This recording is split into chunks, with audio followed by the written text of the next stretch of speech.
Hello legends. कैसे हैं आप सभी का स्वागत है इंग्लिश चैप्टर रिव्यू के एकदम नए एपिसोड में। आज के एपिसोड में हम chapter number 2 the sound of music के part 2 the shehnai of Bismillah Khan को समझेंगे, वो भी नोट्स के साथ। ओके, इस चैप्टर को शुरू करने से पहले हम दो म्यूज़िकल इंस्ट्रूमेंट्स के बारे में हमें जानना ज़रूरी है, जो कि है शहनाई और पुंगी। पुंगी को औरंगज़ेब ने अपने दरबार में बजाना बैन कर दिया था। क्यों? क्योंकि उससे बहुत ही गंदी आवाज़ आती थी, इसे अनप्लेजेंट कह सकते हैं। इसीलिए उसको जेनरिक नेम मिल गया था रीडेड नॉइस मेकर्स, यानी कि गंदी आवाज़ बजाने वाले को रीडेड नॉइस मेकर कहते हैं। ओके, फिर ज़रूरत थी कि अब कौन सा इंस्ट्रूमेंट बजाया जाए दरबार के अंदर। तो फिर प्रोफेशनल म्यूजिशियंस के फैमिली में से एक बारबर यानी कि एक नाई था। उसने एक पाइप लिया था हॉलो स्टैम के साथ, जो कि पुंगी की तरह लंबा और चौड़ा था। उसमें उसने 7 होल्स बना दिए थे। फिर जब उसने पहली बार उसे बजाया था तब उसने साहा के चैम्बर में बजाया था, और वो एक नाई था इसलिए नाम मिला उस इंस्ट्रूमेंट को सहन नाई, क्योंकि साहा प्लस नाई इक्वल्स टू सहन नाई। जब शहनाई को बजाया जाता था तो उससे बहुत ही अच्छी आवाज़ आती थी, इसलिए उसे बहुत ही ऑस्पीशियस माना जाता था। ऑस्पीशियस का मतलब अच्छा फॉर्चून लाने वाला। इसी की वजह से उसे नॉर्थ इंडिया के बहुत सारे वेडिंग्स यानी कि शादियों में और मोस्ट ऑफ द टेम्पल्स में बजाया जाता है डेली। ओके, शहनाई इतना ही नहीं बल्कि 9 म्यूज़िकल इंस्ट्रूमेंट्स में से एक है जिसे रॉयल कॉर्ट्स में पाया जा सकता है, यानी उसे रॉयल कॉर्ट्स में बजाया जाता था। ओके, ये तो था हमारे शहनाई का इंट्रोडक्शन। अब हम जानते हैं कि बिस्मिल्लाह खान ने ऐसा क्या किया कि उनके ऊपर ये चैप्टर बेस्ड है। Okay, let's start. उस्ताद बिस्मिल्लाह खान का बर्थ 21 मार्च 1916 में हुआ था। उन्हें ही क्रेडिट मिलता है शहनाई को क्लासिकल स्टेज पे लाने का, क्योंकि उनसे पहले सिर्फ और सिर्फ शहनाई शादियों में और मंदिरों में बजाई जाती थी। ओके, वो दुमराव स्टेट में रहते थे, जो कि बिहार में है प्रेजेंट डे में। ओके, उन्हें रेगुलरली बिहारी जी के टेम्पल में भोजपुरी चेता नाम की किसी भजन को गाते थे शहनाई के साथ, और डे ख़त्म होने के बाद उन्हें 1.25 केजी जितना इतना बड़ा लड्डू मिलता था, वो as a gift local maharaja की तरफ से। How good, right. Bismillah Khan के दादाजी यानी कि रसूल बख्श खान, वो एक शहनाई नवाज थे भोजपुर के किंग के दरबार में, यानी कि वो वहाँ पर शहनाई बजाने का काम किया करते थे, आई थिंक सो। और उनके फादर का नाम था पैगंबर बख्श। वो भी अपने ख़ानदानी तरह से शहनाई बजाने वाले थे। वो अपने पैटर्नल एंसिस्टर्स का ही काम करते थे। जिनको नहीं पता उनको बता देता हूँ। पैटर्नल यानी कि पापा के साइड वाले, ओके। एंसिस्टर्स मतलब कि पूर्वज, ओके।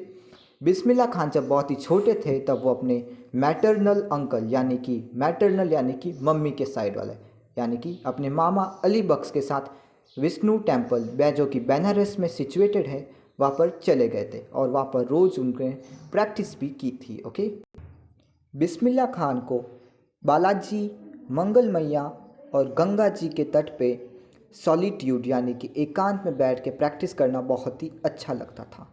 जब वो 14 ईयर्स ओल्ड हो चुके थे तब वो अपने अंकल अली बख्श के साथ इलाहाबाद के म्यूज़िक कॉन्फ्रेंस में गए थे। वहाँ पर उन्होंने बहुत ही अच्छा परफॉर्मेंस दिया होगा, ताकि इसी वजह से उनको उस्ताद फैयज़ खान नाम के कोई म्यूज़िशियन होंगे, उन्होंने उनको बहुत ही तारीफ़ की कि आपने बहुत ही अच्छा काम किया है, नाइस। और जब ऑल इंडिया रेडियो 1938 में लखनऊ के अंदर ओपन हुआ था तब उनको बहुत ही बड़ा बिग ब्रेक मिला था। जिनको नहीं पता उन्हें बता देता हूँ। बिग ब्रेक का मतलब होता है उन्हें बहुत अच्छा मौका मिला था अपने करियर को बनाने का। ओके, जब हमारी कंट्री इंडिया को इंडिपेंडेंस मिली थी यानी कि 15 अगस्त 1907 में, तब बिस्मिल्लाह खान ही पहले इंडियन थे जिन्होंने पूरे नेशन को ग्रीट किया था अपने शहनाई के साथ। उन्होंने राग कफ़ी नाम की किसी राग को प्ले किया था रेड फोर्ट के साथ, दैट्स ऑल। और फिर उनकी परफॉर्मेंस और दिन ब दिन बढ़ती गई और बहुत फेमस होते गए। इंडिया के साथ साथ उन्होंने फॉरेन कंट्रीज़ में भी परफॉर्म किया और वो बहुत फेमस हो चुके थे। एक बार उनकी जो पहली ट्रिप थी अब्रॉड में वो थी अफ़गान यानी कि अफ़गानिस्तान में। वहाँ के राजा का नाम था किंग ज़हीर शाह। वो उनसे बहुत ही इम्प्रेस्ड हो गए थे कि उन्होंने बेसकीमती प्राइसलेस पर्शियन कारपेट्स उनको एज अ सॉवरेन दी थी। सॉवरेनियर्स का मतलब होता है यादगार गिफ्ट्स, जिन्हें देख कर हमें लगे कि हाँ हम वहाँ पर गए थे, हमने अच्छा काम किया था, हमें गिफ्ट भी मिला है। ओके, और बहुत ही अच्छी फीलिंग थी वहाँ पर उनके लिए। इतना ही नहीं बल्कि उन्हें तो वो पहले इंडियन थे जिन्हें लिंकन सेंटर हॉल, जो कि यूएसए में सिचुएटेड है, वहाँ पर उन्हें परफॉर्म करने के लिए इनवाइट किया गया था। साथ ही साथ उन्होंने कैनेस आर्ट फेस्टिवल और ओसाका ट्रेड फेयर में भी हिस्सा लिया था उन्होंने।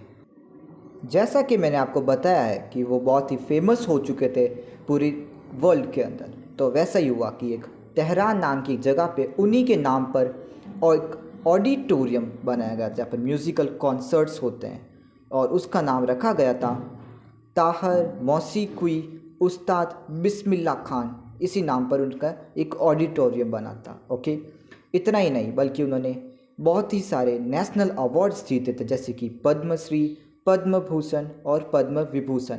इतना ही नहीं बल्कि उन्हें हाईएस्ट सिविलियन अवार्ड भी मिला था, जिसका नाम है भारत रत्न 2001 में।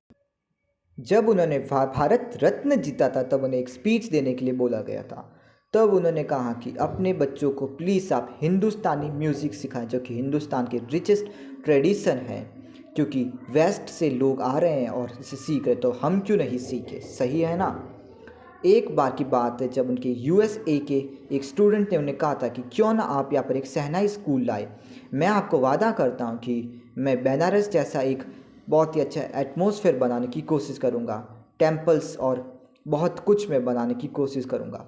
पर खान साहब, यानी कि उन्हें बहुत ही प्यार से खान साहब कहा जाता है, तो उन्होंने कहा कि प्लीज़ अगर तुम यहाँ पर रिवर गंगा लेके आओ तो मैं सोच सकता हूँ। इससे पता चलता है कि उनके लिए रिवर गंगा के लिए कितनी इम्पोर्टेंस है और कितने वो उनको अच्छी लगती रिवर गंगा। ओके, एक बार उन्होंने कहा है कि जब वो फॉरेन कंट्रीज़ में होते हैं तब वो हिंदुस्तान को बहुत ही मिस करते हैं, जब वो मुंबई में होते हैं तब वो हमेशा बनारस और पवित्र गंगा के बारे में सोचते रहते हैं, और जब वो गंगा जी के तट पे होते हैं तब उन्हें हमेशा अपने दूमराव के मठ की याद आती है। बिस्मिल्लाह खान से इम्प्रेस होकर फिल्म डायरेक्टर विजय भट्ट उनसे बहुत ही इम्प्रेस थे, इसलिए उन्होंने अपनी फिल्म्स का नाम भी उनके ऊपर रखा और म्यूज़िकल चीज़ों पर भी उनका नाम दिया गया था। ओके, पर बिस्मिल्लाह खान के फिल्म म्यूज़िक वर्ल्ड के अंदर बहुत ही कम टाइम रहा, क्योंकि उन्होंने एक बार कहा था कि मैं आर्टिफिशियल और ग्लैमर से भरे इस फिल्म वर्ल्ड में मैं नहीं रह सकता, क्योंकि उन्हें सादी ज़िंदगी बहुत ही पसंद हो सकती है, इसलिए। ओके, आपके ये क्वेश्चन भी आ सकता है, तो इस पर ध्यान दीजिएगा। ओके, और उनकी लाइफ एक परफेक्ट एग्जाम्पल है हमारे इंडिया के कल्चर के ऊपर, कि यहाँ पर कुछ भी हो सकता है और कोई भी मानने को कह सकता है कि हमारे कंट्री में बहुत ही अच्छी नेचर रहता, तभी तो एक अच्छा मुस्लिम इंसान भी नेचुरली हर रोज़ विश्वनाथ टेम्पल, जो कि काशी में है, उस पर आकर शहनाई बजा जा सकता है। ये हमारे कंट्री की महानता है, इसे सेक्युलरिज्म भी कह सकते हैं। सेक्युलरिज्म के बारे में एसएसटी में पढ़ेंगे। ओके, इनकी डेथ 21 अगस्त 2006 में हो गई थी। Chapter over. ये वीडियो थोड़ा बड़ा बन चुका है, पर क्या करें, मैंने आपके लिए मेहनत की है। That's all. Okay, good bye legends.